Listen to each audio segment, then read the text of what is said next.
असलामुअलैकुम जी, तुसी देख रहे हो मेरे यूट्यूब चैनल तो मैं चीज़ पंजाबी शायर आजिज़ मितला। अज मैं तुस दोस्तों की नज़र अपना एक कलाम लैके आया। किंज गुजरी है तेरे नाल ला के फिर कदी, दसांगा तेन कोल बिठा के फिर कदी। तो इस कलाम तो पहले दोस्तों के मेरी दरखास्त है कि मेरे इस यूट्यूब चैनल में जरूर सबसक्राइब कर दो और बेल आइकॉन का बटन जरूर दबा दो ताकि मेरी हर आने वाली वीडियो तो दोस्तों तक बासानी पहुँच सके। बहुत शुक्रिया जी।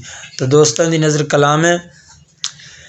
किंज गुजरिए तेरे नाल लाके फिर कदी, दसांगा तैनू कोल बिठा के फिर कदी। किंज गुजरिए हो किंज गुजरिए, किंज गुजरिए तेरे नाल लाके फिर कदी, दसांगा तैनू कोल बिठा के फिर कदी। किंज गुजरिए तेरे नाल ला के फिर कदी। किंज हिजर दियां रातां पल पल डंगिया,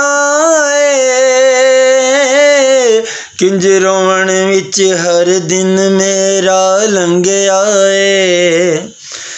किंज हिजर दियां रातां पल पल डंगिया,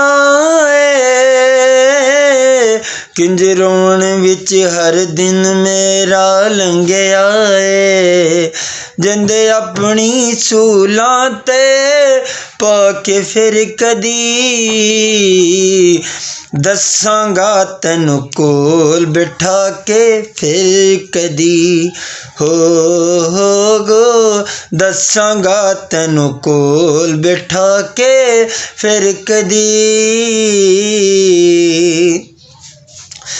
जग दे मेले किवें मुकदर होए ने, किवें लेखां खट्टे राह विच टोए ने, किवें लेखां खट्टे राह विच टोए ने।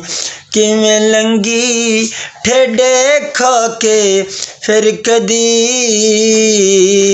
दसांगा तैनू कोल बिठा के फिर कदी।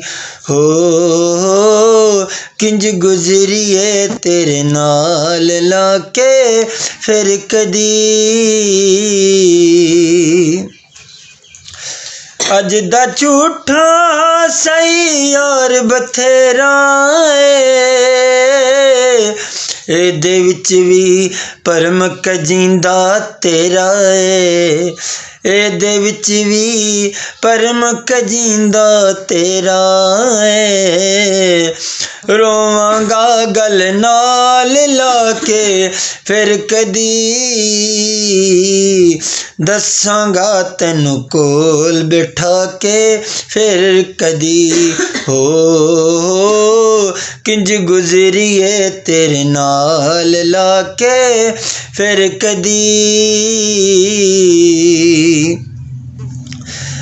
मैं लोकी आजिज़ आजिज़ कहंदे नहीं, दाद मेरे लिखे गीतां ते देंदे नहीं, दाद मेरे लिखे गीतां ते देंदे नहीं।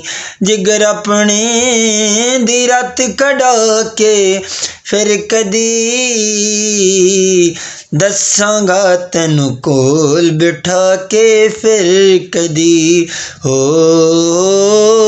किंज गुजरिए तेरे नाल लाके फिर कदी, दसांगा तैनू कोल बिठा के फिर कदी।